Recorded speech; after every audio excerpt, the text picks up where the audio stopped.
So ngayon pong July, we are challenged. Hinahamon tayo ng ating Panginoong Jesus. Na tulad niya, hikayatin natin ang mga tao hindi pa nakakilala sa Kanya. Kaya nga kanina, binasa natin po Luke chapter 15 verse 1, lumapit kay Jesus sa mga, sino daw po, yung mga maniningil ng buwis at yung mga makasalanan. So Jesus is a friend of sinners but He did not sin. Amen? Napakalapit niya at kung si Jesus ay darating ngayon, hindi niya hahanapin yung mga tao daw na matutuwid, na hindi daw kailangan magsisi. Dumating siya para po sa mga taong makasalanan. Tignan mo ang katabi mo. Wag ka ganyan makatingin. Sobra ka naman makatingin eh. Lahat po tayo makasalanan po dito. Amen? Kahit ako po nagsasalita dito. Pero ang kagandahan po doon, ang habag ng Diyos natanggap natin. Amen? Nakakilala po tayo sa Panginoon. Ang biyaya niya natanggap natin. Kaya tayo ngayon nandito. Amen? Hindi lamang nais ng Diyos sa tayo lamang magkita sa langit. Amen? Tignan mo nga yan, katabi mo. Di ka ba nagsasawa dyan? Linggo-linggo na yan ng katabi mo. Wala bang bago? O kaya yung mga single dito, siya na naman, ito na namang bestie ko. Wala bang gwapo? Kaya maganda, natatabi sa akin. Baka siya na yung dawan. Amen?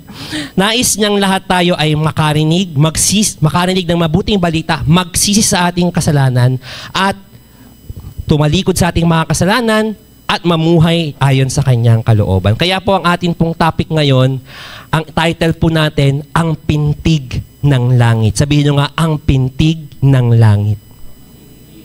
Heaven's Heartbeat. Ano po ba ang itinitibok ng langit? Ano po ang naisin ng langit na mangyari? Amen? So, ang topic po natin, Ang Pintig ng Langit, Heaven's Heartbeat. Sa Lucas, Kabanatang 15, may 3 pong talinhaga. Unang-una po yung talinhaga ng nawawalang tupa. Bakit, tinatanong ko kagabi yung Port Area Bible Study, bakit tupa, hindi kambing, hindi baboy, hindi manok yung nawala? So, sa Israel po, isa po sa mga primary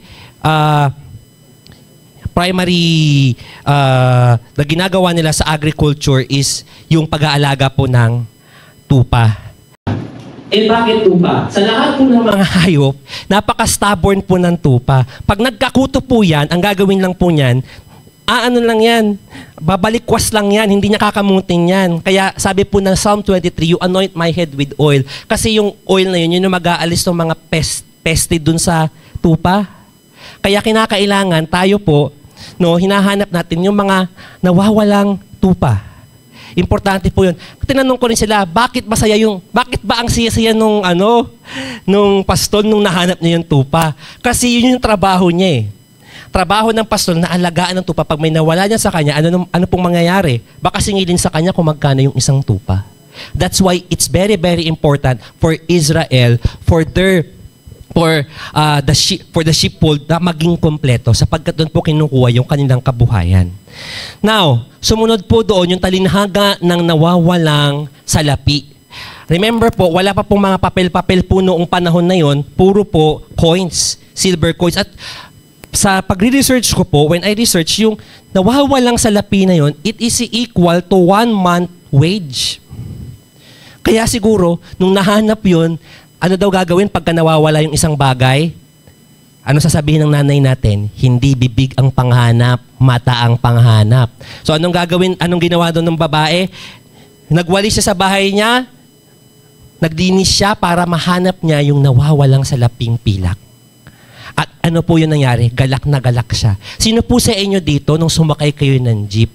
13 yung pamasahe, 12 lang yung nakita mo, naghanap ka sa bag mo, naghalughog ka, nakita mo yung piso.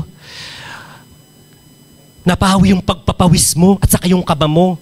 Kasi baka mag 1, 2, 3 ka o sabihin mong estudyante ka na kahit nagtatrabaho ka na. Amen? Di ba tuwang-tuwa ka nun? Yung nawawala mong salapi, nawawala mong piso, nakita mo. At ibinayad mo ng may galak dun sa driver para makarating ka sa pupuntahan mo. Ganon din po sa atin kapag may nawawala, natutuwa tayong pag nahahanap po natin. And the last parable would be ang talinhaga ng alibughang anak. Alam po natin ang kwento ng alibughang anak na ito. Amen? At mapapansin natin, karaniwang tema po sa talinhagang ito, puro nawawala. At syempre po, natagpuan po ang mga nawawalang ito. Sabi, ang tanong ko nga kagabi sa mga tiga-port area, kung kayo yung nandoon sa, ano na yun, kayo yung nag-aalaga ng pastol, pabayaan ko na lang. Pero ang mabuting pastol, nais niya yung nawawala niyang tupa ay matagpuan. Amen? At tayo din po, minsan yung nawawalang tupa na yun. Tayo rin po minsan yung nawalang salaping pilak na yun. Tayo rin minsan yung naging alibughang anak na iniwan yung kanyang ama para sa kayamanan at nilustay ito sa diwastong pamumuhay. Tayo po minsan yun. Pero po, dahil sa kahabagan pag-ibig ng Diyos sa kanyang biyaya, natagpuan po tayo. Amen? Palakpakan po natin ng malakas ang ating Panginoon. So kapag nawawalan po tayo ng mga mahalagang bagay o nawawalan, sino dito sa mga KKB na wala na kayo minsan sa mall? Diba? Yak kayo ng todo, diba? So, pero anong naramdaman ninyo nung nakita nyo na yung mga magulang ninyo, tuwang-tuwa kayo? Amen? Ganon din po. Kapag tayo nawawala, naliligaw ng landas, di natin alam ang ating gagawin. Naguguluhan ng ating buhay. Ngunit nang matagpuan natin ang ating Panginoong Hesukristo, nagkaroon tayo ng kagalakan at noong tayo'y natagpuan. Gayon din naman, ang isang taong naniligaw ng landas, nadidiliman, at nakatagpo ang Panginoong Hesus. Maliwanag ang sinasabi ng banal na kasulatan na kapag po ang isang taong naliligaw ng landas, nadidiliman, ay nakakilala sa Panginoong Hesus, anong nangyayari daw po sa langit? Nagkakaroon ng kagalakan sa langit. Natutuwa ang mga anghel kapag ang isang tao tumalikod sa kanyang kasalanan at nagdesisyon na mamuhay ayon sa ating Panginoong Hesukristo. Nagbubunyi ang langit. Amen? Gusto niyo po bang laging naghagalak ang langit sa atin? Amen? Kaya po ngayon pag-aaralan po natin paano natin bibigyang galak ang Diyos nating Ama sa langit. Amen? Palakpakan po natin ang ating Panginoon. Basahin natin po muli Lucas, Kabanatang 15, talatang 4 hanggang 7. Tingnan po natin. Luke chapter 15, verse 4 to 7. Sabi po dito, kapag ang sino man sa inyo ay may 100 tupa na walang isa, ano ang gagawin niya? Hindi ba't iiwan niya ang 99 sa pastulan at hahanapin ang nawawala hanggang sa ito'y matagpuan? Kapag nakita na niya ang tupa, ay masaya niya itong papasanin. Masayang papasanin ang sino mang natagpo ang nawawala. Ganun po, galak na galak ang langit sa isang tao na nasyaran natin, nagsisi sa kanyang kasalanan, tumalikod. Amen? Kaya wag po tayo minsan maging bias, doon lang tayo sa mabait sa atin yung nag-share tayo. Kapag masama sa atin, hindi, deserve niya yan, pumunta siya ng impyerno, magbahala siya sa buhay niya. Pero every soul needs Jesus. Amen? Every soul needs Jesus. Pagdating sa bahay, aanyayahan niya ang kanyang mga kaibigan at mga kapitbahay at sasabihin sa kanila, makipagsaya kayo sa akin dahil nakita ko ang tupa kong nawawala. Sinasabi ko sa inyo, magkakaroon ng higit na kagalakan sa langit dahil sa isang makasalanang tumalikod sa kasalanan kaysa sa 99 na matuwid na di nangangailangang magsisi. Makikita po natin dito that there is joy in heaven when we bring souls. The real joy of heaven is that we bring souls to God. That a soul repent of their sins and decide to live for Jesus. Verse 8 to 10. O kaya, kung ang isang babae ay may 10 salaping pilak at nawala ang isa, anong gagawin niya? Hindi ba't magsisindi siya ng ilawan? Makikita po natin dito na kinakailangan we shine our light. Hindi dapat po tayo ay mga secret Christian sa trabaho natin. Amen? Hindi dapat tayo secret Christian sa school natin. Dapat we boldly proclaim that we are followers of the Lord Jesus Christ. We must boldly proclaim that we are Christians. We must shine our light wherever we are. Tuloy po natin ng pagbasa. Hindi ba't magsisindi siya ng ilawan, wawalisan niya ang buong bahay at hahanaping mabuti ang nawawalang salapi hanggat ito'y kanyang makita. Kapag nakita na niya, ito, aanyayahan niya ang kanyang mga kaibigan at mga kapitbahay. Sasabihin sa kanila, makipagsaya kayo sa akin sapagkat nakita ko ang nawawala kong salaping pilak. Sinasabi ko sa inyo, gayon din ang kagalakan ng mga anghel ng Diyos dahil sa isang makasalana tumalikod sa kasalanan. Brothers and sisters, I want you to see this, na ang impact na ginagawa po natin sa pagiging pasensyoso sa mga ini-evangelize natin, may eternal impact po na ginagawa. Sa mga nasa ESCOM, dumaan din po ako dyan, yung classmate mo na pagkahirap-hirap mong sinesheran, kahit pinaramis mo ng ilibre, ayaw pa rin umattend, may eternal impact yan. They will thank you one day that you'd never stop sharing the gospel to them. Sa mga nasa company, huwag kayong tumigil na ibahagi ang mabuting balita ng Panginoon. Not just only by proclaiming the Lord Jesus Christ, but doing your work excellently. Sa mga nasa community po, kahit paulit-ulit na kayong nag-i-invite, yung mga iba nga dito, yung mga nasa port area, patotoo niyan, pagka daw magbabible study na nun, nagtatago daw yung mga yan eh. No?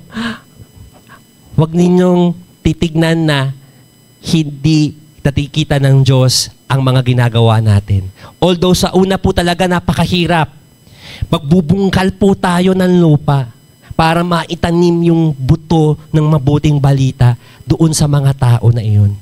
It will take time, but its impact would be for eternity. Amen? Because evangelism is God's work. The Great Commission is God's work. Making disciples is God's work. What should we need to do? We don't need to change people. We just need to be faithful in sharing the gospel to the people who doesn't know the Lord Jesus Christ. Maging tapat lang tayo. Kahit na pina-persecute tayo. Yung mga iba nga sa inyo dito, di ba? Nung naging born again kayo, ayan na si pastor, oh, si alive nandito na, oh. Nagbago na siya talaga, grabe na siya. Di ba? Sabi ng Panginoong Jesus, blessed are you when they persecute you because of my name. Because your name are already written in the book of life. Amen? Huwag tayong papatinag. Huwag tayong papatinag na doon sa mga persecution na yan, sinusubok lang tayo ng Diyos. Pinahihintulutan niya yan kung hanggang saan tayo. But I would tell you, if that person who are persecuting you at first, if that person na inaaya mo noon sa Bible study, inaaya mo sa Sunday service, nagrepent, there is rejoicing in heaven. Amen? Amen? Palakpakan natin ng ating Panginoon. Kaya don't stop praying, church. For your loved ones who doesn't know the Lord, don't stop praying. Doon sa kaklase mo, na galit ka, wag kang tumigil na ipanalangin at sharean yung ka-office mate mo na minamarites ka. Wag mong tigilang panalangin yung kapitbahay mo na laging kumakatok sa'yo na Mars, pautang. Wag mong tigilan. Wag niyo pong titigilan. There would be a day that the Lord will answer all your prayers. Amen? Palakpakan po natin ng ating Panginoon. In Luke chapter 15 verse 20, sa parable of the prodigal son, sa taninhaga po ng alibughang anak. At sabi po dito, at siya'y nagpasyang umuwi sa kanila. Malayo pa'y natanaw na siya ng kanyang ama. Dahil sa matinding awa ay patakbo siyang sinalubong, niyakap at hinalikan. Sinabi ng anak, Ama, nagkasala po ako sa Diyos at sa inyo, hindi na po ako karapat-dapat na tawaging anak ninyo. Ngunit tinawag ng ama ang kanyang mga alila. Dali, kunin ninyo ang pinakamagandang damit. Ayan na, tumatawag na si Lord. At bihisan ninyo, suotan ninyo siya ng at sandalyas. Katayin ninyong pinatabang guya at kayo'y kubain at magdiwang sapagkat ang anak kong ito ay namatay na, ngunit siya ay nabuhay, nawala, ngunit muling natagpuan at sila'y nagdiwang. You see, Pinapakita lang po ng ating Diyos ang masalangit na may pagdidiwang po sa isang taong humingi ng tawad sa kanyang kasalanan, nagsisi at nagdesisyon na sundin ang kalooban ng Panginoon. Amen? Marami po sa atin dito, nung una tayong naging born again, hirap na hirap tayo na, hala, di daw ako nakikisama sa mga kaibigan ko. Wala daw akong pakisama. Pero, tayong lahat nagdesisyon ng mamuhay ayon sa ating Panginoon. What is the thing that we need to do to those friends na dati nating kasama sa mga maling gawin natin? Let's pray for them. Let's pray for an opportunity for them that they would come to know the Lord Jesus. Kasi darating ang panahon, minsan sa inyong office o kaya sa school, dahil ikaw yung Christian, ikaw ang lalapitan kasi may problema sila. At alam nilang may solusyon ka, may ibibigay kang encouragement sa kanila. Amen? Huwag naman po sanang tayo yung Kristiyano, tayo yung pasimuno ng kalokohan. Amen? There are two things that I want to leave to you this afternoon. Ano ba ang pintig ng langit? Ang pintig ng langit ay mga kaluluwa. Sapagkat sa langit, bawat kaluluwa ay mahalaga. Sabihin nyo nga, bawat kaluluwa ay mahalaga. Importante po ang bawat kaluluwa. Amen? Siyempre, yung dadalhin natin, kaluluwa na may katawan. Amen? Amen? Bakit mahalaga ang bawat kaluluwa? Sapagkat ang bawat kaluluwa ay tinubos ng Panginoong Hesukristo. Every soul, hindi namili ang Diyos ng iniligtas. Lahat po tayo, tignan mo yung katabi mo, iyan iniligtas ng Diyos yan. Mahal na mahal ng Diyos yan. Amen? Ano sabi ng verse John 3:16, gayon na lamang ang pagsinta ng Diyos sa sanlibutan, kaya ibinigay niya ang kaisa-isa niyang buktong na anak upang sino mang sumampalataya sa Kanya ay hindi mapahamak kung hindi magkaroon ng buhay na walang hanggan. Ano ang destinasyon ng mga taong hindi pa nakakakilala sa Panginoon? Kapahamakan. Kapahamakan sa magpasawalang hanggang apoy ng impyerno sa magpasawalang hanggan. Kung tutuusin, sana 10 years lang, 100 years lang ang buhay sa impyerno. Pero hindi po. Ang buhay po sa impyerno ay magpasawalang hanggan sa magpasawalang hanggan. May forever. Mamili ka na lang kung saan mo gustong mag-spread ng forever. Sa langit o sa kabila ng langit. Amen. That's why there is an urgency for all of us to share the gospel. Amen? Dumating ang Panginoong Jesus hindi para sa mga matutuwid, kung hindi para sa mga kasalanang katulad natin. Amen? In Luke chapter 5 verse 23, Lucas kabanatang 5 talatang 23, hindi ako naparito upang tawagin ang mga matutuwid, kung hindi ang mga makasalanan upang magsisi. Everyone who will repent before the Lord Jesus Christ would be saved. Everyone who will decide to make Jesus Christ as Lord and Savior would be saved. Romans chapter 10 verse 9, ang sabi doon, that if you confess with your mouth, Jesus is Lord, and believe in your heart that God raised Him from the dead, you will be saved. Kaya tayo ini-equip sa SOL natin, sa discipleship training natin, to evangelize. Bakit kayo pinagtatrack skipping? For the sake lang na makagraduate? Hindi, para matutunan ninyo yung puso ng Diyos na mag-reach out. Mag-evangelize. Kasi hindi dapat tayo tigabutas ng bangko dito sa simbahan. Amen? God wants all people to be saved. Sapagkat ang pag-ibig ng Diyos ay para sa lahat. Mahal ng Diyos ang bawat isa po sa atin. Kaya sa langit, bawat kaluluwa ay mahalaga. In Romans chapter 6 verse 23, ano daw po ang kahahantungan ng mga taong makasalanan? Sapagkat kamatayan ang kabayaran ng kasalanan, ngunit walang bayad ang kaloob ng Diyos na buhay na walang hanggan sa pamamagitan ni Kristo Jesus na ating Panginoon. Ang atin pong ipinapahayag, it's a free gift. It's a free gift. Libre po itong kaloob. Amen? Kaya dapat po hindi natin ikahiya ang pagpapahayag ng salita ng Diyos. Ano sabi ng Bible? Kung ikakahiya ninyo ko sa harap ng maraming tao, ikakahiya ko rin kayo sa aking Ama na nasa langit. Let us not be ashamed of preaching the gospel of the Lord Jesus Christ. Why? Because napaka-valuable ng isang kaluluwa. Bakit? Ano po bang pinantubos ng Panginoong Hesus doon sa mga kaluluwa na yan? Unang Pedro, kabanatang 1, talatang 18 hanggang 19. 1 Peter, chapter 18, verse 2:19. 1 verse 18 to 19. Alam ninyo ang pinantubos sa inyo sa walang kabuluhang pamumuhay na inyong minana sa inyong mga magulang. Tinubos kayo hindi sa pamamagitan ng mga bagay na nasisira tulad ng ginto o pilak, kung hindi sa pamamagitan ng mahalagang dugo ni Kristo. Siya'y tulad ng korderong walang dungis at kapintasan. We could see it here that it is on the valuable blood of Jesus that we are purchased. Bakit ang dugo ni Kristo? Sapagkat yung dugo na yon walang kapintasan, walang kasalanan. Bakit? For how many years ang buong Israel nag-aalay ng isang blameless na sheep para mabayaran lahat ng kasalanan nila. But still, it is futile. Paulit-ulit lang yon.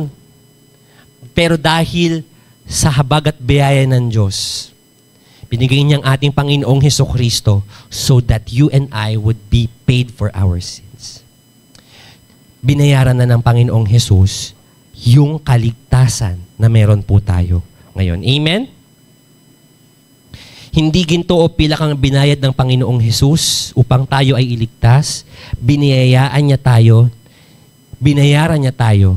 ng kanyang dugo upang tayo ay maligtas sa ating mga kasalanan. Kaya anuman yung katatayuan natin sa buhay, mayaman man po o mahirap, alam niyo po ang kahahantungan? Kamatayan. Pero po, ang magandang balita, kung ating tinanggap ang Panginoong Hesukristo sa ating puso, we have eternal life with Jesus. But those souls who haven't come to know the Lord, hindi tayo naging matapang para isyaran sila. Doon sila pupunta sa kabilang buhay na puro dusa.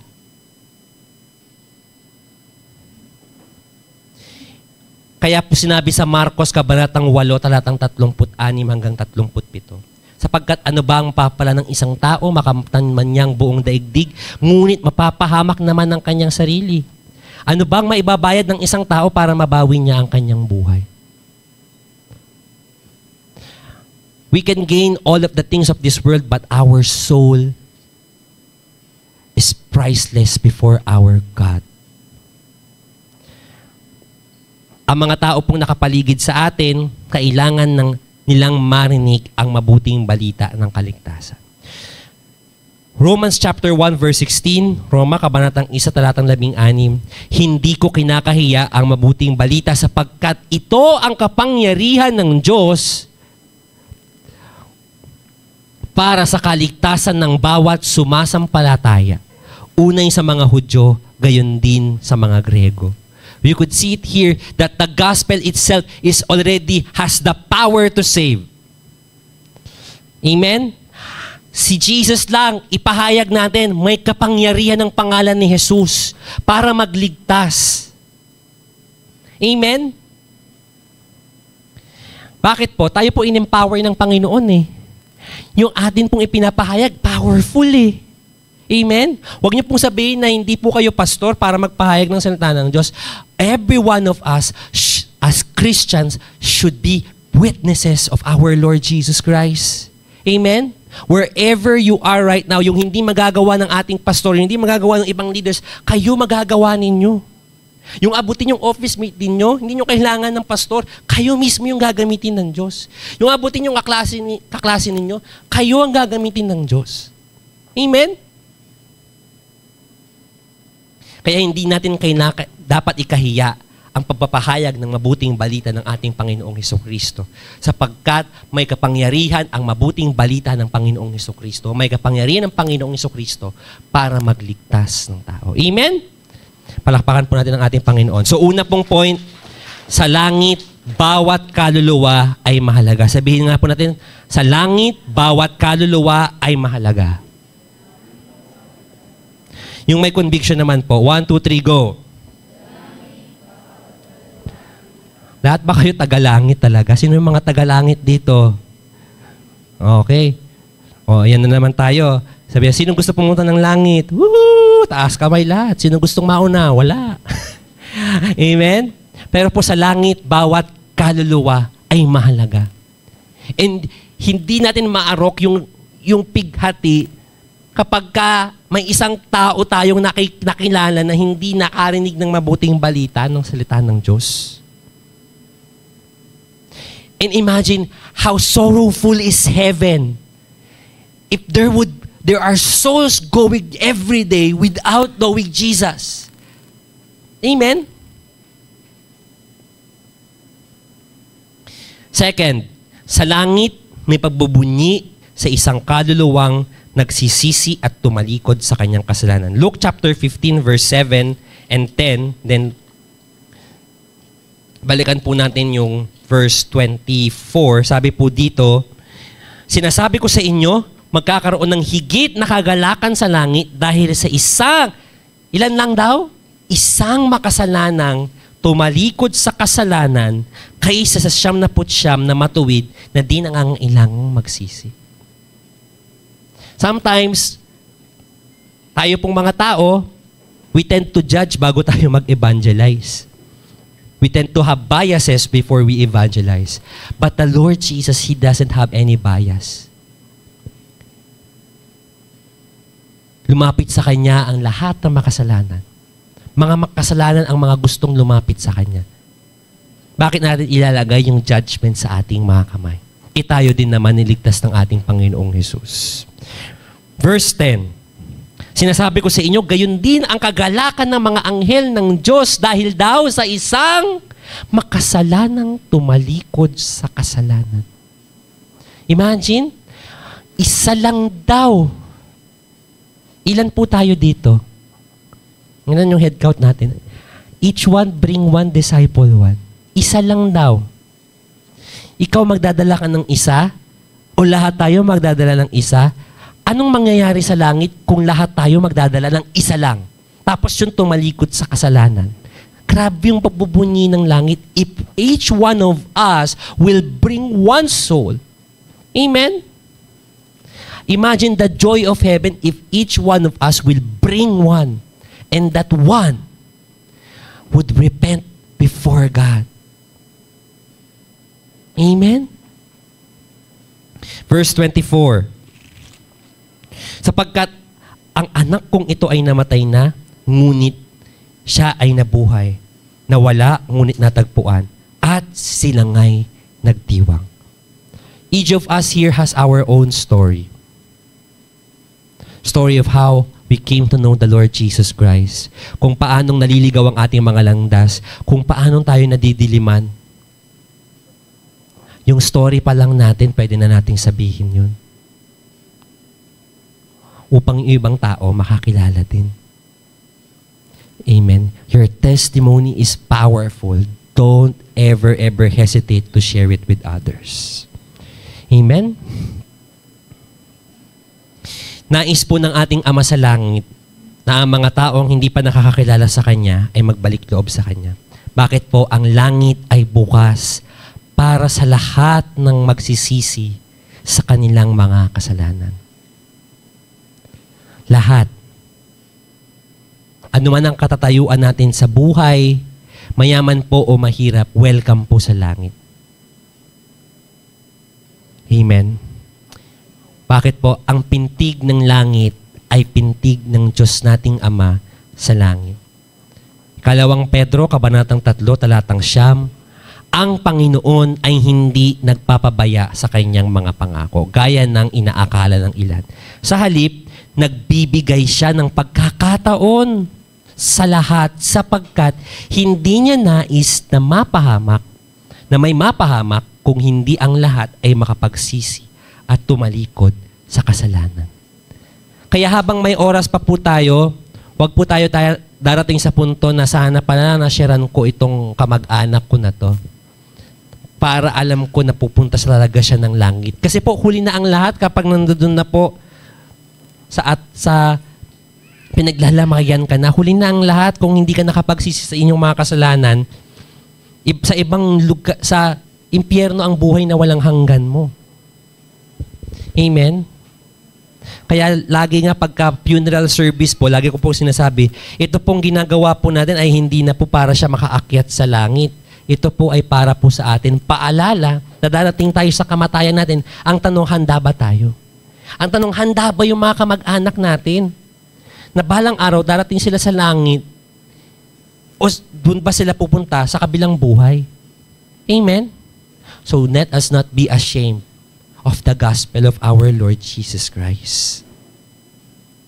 Magbubunyi lamang po ang langit kung tayo ay matapat na magpapahayag ng ebanghelyo ng Panginoong Jesucristo sa mga taong hindi pa ganap na nakakakilala sa Kanya. There would be rejoicing in heaven if we were continually to become faithful in sharing the gospel. Yes po, mahirap po. Kailangan minsan maging matapang ka. Minsan kinakailangan maging mapasensya ka. Pero po, ang kagandahan po nun, kapag yung tao pong iyon na iyong binabahaginan, nakakilala sa Panginoon. Kaya po dapat lamang na ang bawat Kristiyano ay humahayo. Sabihin nyo nga, ang bawat Kristiyano ay dapat humahayo. Bakit po? Roma Kabanatang 10, talatang 14 hanggang 15. Romans chapter 10 verse 14 to 15. Paano naman sila tatawag sa Kanya kung hindi sila sumasampalataya? Paano sila sasampalataya kung wala pa silang napapakinggan tungkol sa Kanya? Paano naman sila makakapakinig kung walang mangangaral sa kanila? At paanong makakapangaral ang sinuman kung hindi siya isinugo? Tulad ng nasusulat o kay gandang pagmasdan ng pagdating ng magandang balita. Sometimes it's costly. And I would be telling you, it's costly to share the gospel. It would take your time, your treasure as well. Minsan nga pupunta ka sa outreach, ang ganda ng sapatos mo, di ba? Tapos pasabasado sa outreach na pupuntahan mo. Ganda sapatos mo, bagong bili, kulay puti pa. Tapos doon ang dumi-dumi. But the Lord says, how lovely are the feet of those who bring the good news of the gospel. Huwag tayong matakot na ibigay yung ating buhay para ipahayag ang mabuting balita ng ating Panginoon. Bakit? Tayo din naman noon, tayo din naman noon, yung parang mga taong nire-reach out natin. May nagpasensya sa atin. 10 beses tayong pinaunlakan para patanggapin ng Panginoong Jesus. Tama ba?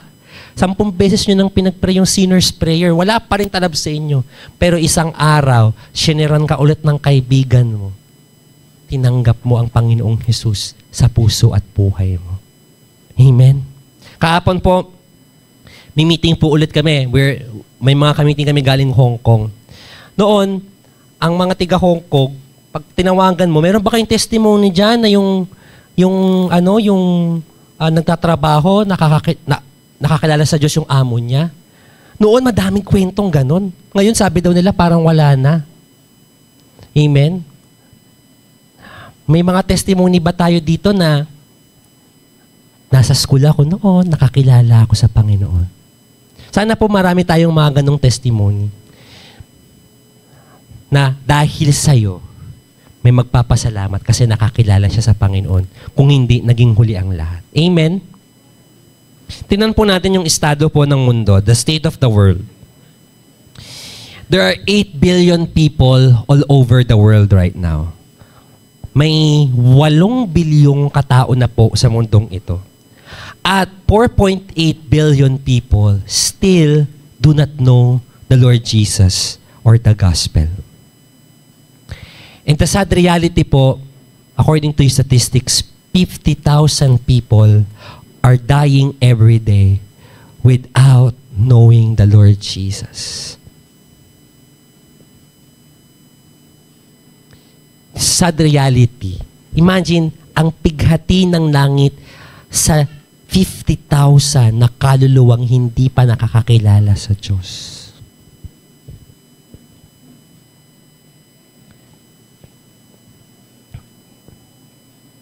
may mundo pong naghihintay po para sa ating mensahe. And this is not an impossible task. Tignan po natin kung gaano po kaposible na tayo po ay makapagdala ng mga kaluluwa sa Panginoong Jesus. Ito po yung Christian to non-believers ratio. Noon pong 100 AD, there are only 1 Christian to 360 unbelievers. Mga hindi pa po nakakakilala sa gospel. Pagdating po ng 1500 AD, may isang Kristiyano para sa 85 na i-evangelize niya. Ngayon pong 2024, ilan na lang? There is 1 Christian to 7 unbelievers. Ilan ang kaibigan mo sa Facebook? Dami kang kaibigan, di ba? 7 lang. Isang Kristiyano, kailangan niya ng 7, maghanap lang siya ng 7 na share-sharean. Matatapos po ang Great Commission. Ano po ang hamon sa atin ng langit ngayon? What is the challenge of heaven? Ano ang hamon ng langit? Ang hamon ng langit, punuin ang langit. Sabihin nyo nga, punuin ang langit. Sabihin mo sa katayo, punuin natin ang langit. Huwag nating punuin ng sakit ng ulo ang langit. Punuin natin ang langit ng mga kaluluwa. Yes, maganda po, napupuno po tayo minsan dito. Pero mas magandang makita natin, mapuno ang langit. Sabihin mo nga sa katabi mo ulit, punuin natin ang langit. Sana po mamaya, paglabas ko ulit ng office, nag-uunahan kayong kumuha ng tracts para ipamahagi. Bilang lang sa kamay yung kumukuha talaga ng tracts para mag-share. Kahit doon po sa simpleng kapamaraanan na nun, maibahagi natin ang ating Panginoong Hesukristo. Bakit natin kailangan punuin ng langit? Dahil sa langit, bawat kaluluwa ay mahalaga. Kaya po ang charge sa atin ngayon, hearing the heartbeat of heaven, ngayong naririnig natin ang pintig ng langit, bawat Kristiyano ay dapat humahayo dahil ang bawat kaluluwa ang pinipintig ng Diyos Ama natin sa langit. Lahat tayo dapat humahayo. Bakit? Dahil ang bawat kaluluwa nais ng Diyos na makakilala sa Kanya. Isipin mo ngayon, sino-sino yung makakakilala mong hindi pa ganap na nakakakilala sa Diyos. Hindi pa tumatanggap sa ating Panginoong Hesukristo. Pinipintig ng Diyos Ama sa langit ang kanilang mga kaluluwa. Ito po ba talaga yung goal ng church? Mission? Sabi ni John Piper, missions is not the ultimate goal of the church. Worship is. Missions exist, the Great Commission exists because worship doesn't. Hindi ba ganap na sumasamba ang lahat ng tao sa Panginoong Jesus? Bakit? Anong sabi ng Biblia? There would be a day that every knee will bow, every tongue confess that Jesus is Lord to the glory of God the Father. Revelation 7 verse 9, that there will be a day that every time, every language, every nation, standing before the throne, before the Lamb, saying, worthy, worthy are you, Lord, to receive honor, glory, and strength. Amen. Ilang tao pa ang hindi nakakasama natin sa pira-piraso ng tinapay at pag-alala sa natapos na gawain ng Panginoong Hesus. Ilang tao pa ang hindi nagtataas ng kamay sa pagsamba at umaawit ng pasasalamat sa Panginoong Hesus. We commit to the Great Commission because we want people to worship the Lord. Na sila din kasama mong sumasamba. Sila din kasama mong naglilingkod sa ating Panginoon. Amen? Palakpakan natin ang ating Panginoon. Nawa, naisin natin yung naisin ng Diyos na ang lahat ng tao sasamba sa Kanya. Amen? Palakpakan po natin ang ating Panginoon. Can I invite everyone to stand up right now?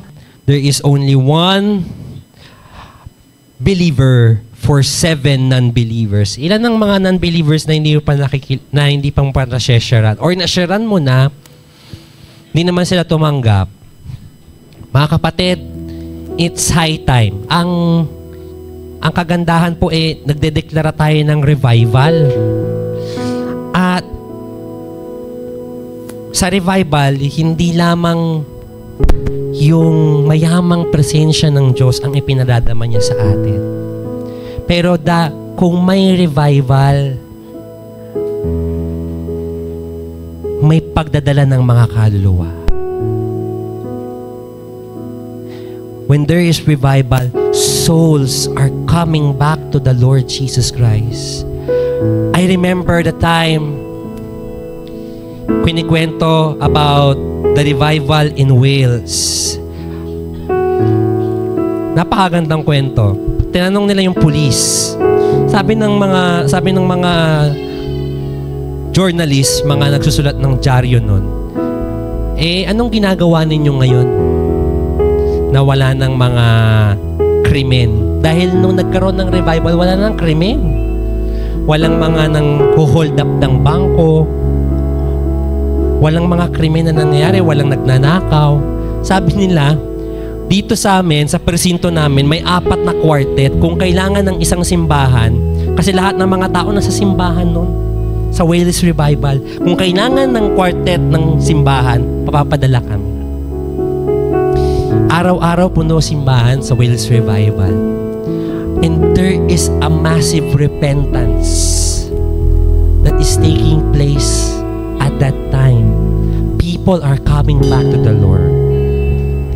Uulitin ko po ulit, hindi lamang mayamang presensya ng Diyos ang ibinibigay niya kapag may revival. Mamamalas ito sa isang simbahan na may mga taong nadadala sila sa Panginoon. Ang pintig ng puso ng Diyos, mga kaluluwa. And it's very saddening at this point of time. There are people na wala dyan sa upuan ninyo, they are going to Christless eternity.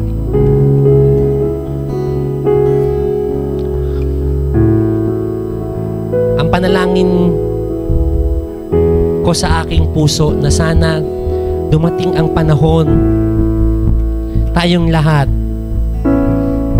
we're so eager to bring souls to the Lord. Remembering Aurolio High School, they will never ever allow themselves, ang mga Aurolio babies, na magdala, na pupunta sila ng Aurolio, wala silang dala kahit isang kaluluwa. Sana po, ganun din tayo. I remember when I came to Hong Kong, 2013, hindi rin pumapayag ang mga OFW natin na JIL doon. Pero ininyo, busy na sila Monday to Friday. Pero bago sila pumunta ng service, hahanap sila ng isang Pilipino, dadali nila sa JIL para makakilala sa Panginoon. Sana tayo din, bago tayo pumunta dito sa susunod, ang goal natin, Lord, gusto ko magdala ng first timer dito sa YC bago ako tumayo. Bago ako sa upuan ko, Lord, gusto ko meron akong kaibigan na evangelize, pupunta sa youth center. Nawa, yung puso ng Diyos makapture natin. Because ano daw, bawat kaluluwa ay mahalaga. At dahil bawat kaluluwa ay mahalaga, bawat Kristiyano ay dapat humahayo. May we ask the Lord, Panginoon, i-deposit mo sa amin yung puso mo for the lost. Yung pintig ng puso mo, yun din yung pintig ng puso namin para sa mga kaluluwang hindi pa nakakakilala sa'yo. We pray, Lord, that in this season of revival, hindi lamang kami consecrated, Hindi lamang nag-uumalab yung aming pag-ibig sa inyo. Hindi lamang kami, Panginoon, masunurin sa inyo. Hindi lamang kami magagaling na mga servants mo. Hindi lamang dapat kami nagkakaisa-isa lamang. Pero Lord, dalangin namin, makita ka ng mga taong naliligaw ng landas sa amin. Upang sa ganon, sila din makakilala sa'yo. God, give us a heart like you. Give us a heart of compassion like you. Give us a heart that is selfless like you, Lord. Hallelujah. Sa oras na ito, the Lord is just impressing in my heart, may inilalagay ang Diyos sa puso ng bawat isa sa inyo na makakakilala niyong hindi pa nakakakilala ng ganap sa Panginoon. Sa oras na ito, let us ask the Lord, Lord, what is your heartbeat for this person? What is your heartbeat? Kung sabihin mo, Lord, hindi ko, nahihiya akong mag-share. Lord, natatakot po akong mag-share. It's okay because the Lord will give you His power to share because the Lord has given us the Holy Spirit who will empower us to become bold witness of the Lord Jesus Christ. What do you need right now? You need just your heart. Lord, this is my heart. I pray, Lord, na yung puso mo maging puso din namin. Hallelujah. Let us just have this time with the Lord and allow Him to speak into our hearts. For the lost, it beats, we can hear it call. Allow the Lord to speak to you and beat for your sons and daughters. Dinggin mo ang tinig ng Diyos, ang pintig ng puso ng Diyos. Sa oras ni, we can hear it calling. Make our hearts beat and beat and beat for those sons and daughters. For the lost, it beats, we can hear it calling. Make our hearts beat and beat and beat for those sons and daughters. For the Lord, it beats, we can hear it calling. Make our hearts beat and beat and beat and beat for the lost, for the Lord, it beats and beats, we can hear it calling. Make our hearts and beat for those sons and daughters, for the lost, it beats, we can hear it calling. Make our hearts beat, God, and beat and beat and beat. Naririnig ang iyong tinig, naririnig ang iyong tinig, diringgin ng iyong tawag. Naririnig ang iyong tinig, diringgin ng iyong tawag. Naririnig ang iyong tinig, diringgin ng iyong tawag. Naririnig ang iyong tinig, diringgin for the lost, for the lost. It beats, we can hear it calling. Make our hearts beat and beat and beat for those sons and daughters. For the lost, it beats, we can hear it calling. Make our hearts beat and beat and beat and beat sons and daughters.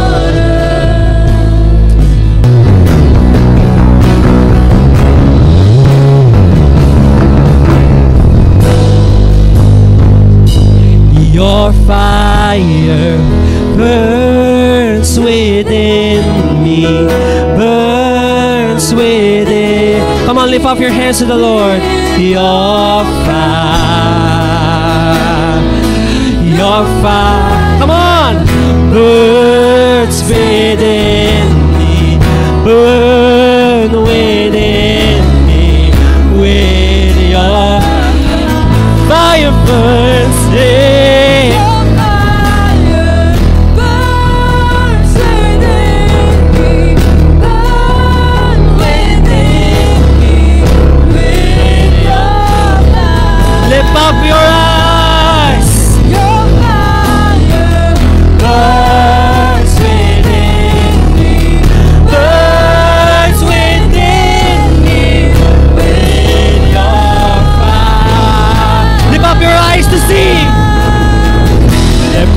your eyes to see the glory of the Lord is on the earth. Arise, church! Arise, church! Lift up your eyes to see the glory of the Lord is on the earth. Arise, arise, arise, generation! Arise, generation!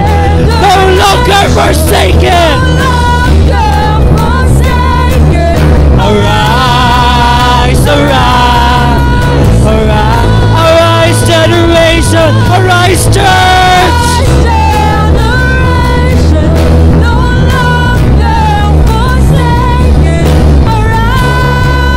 Arise, arise, your fire burns within me, burns within me, with your fire burns, your fire burns within me.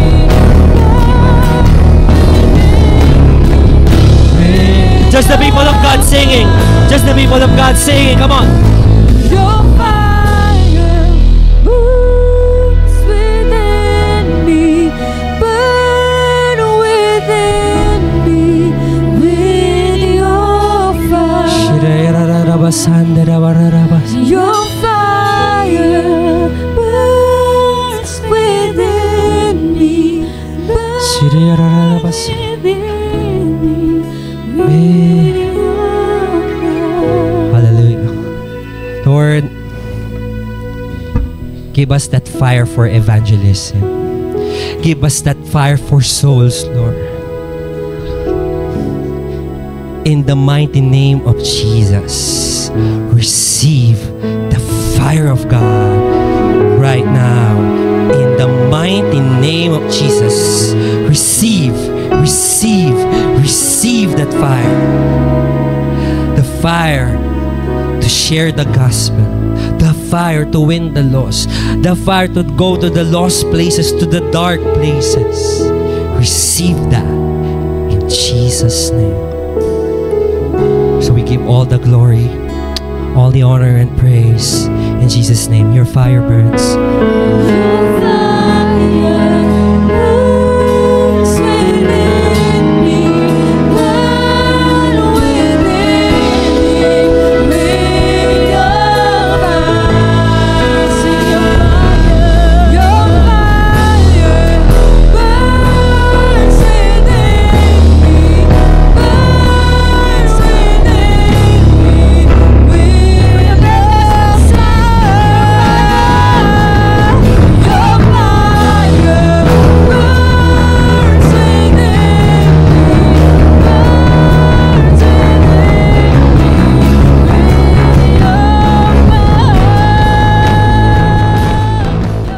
Let us declare that Jesus is Lord over social media. Like, follow, and share our contents in Facebook, Twitter, Instagram, Threads, YouTube, and now on TikTok.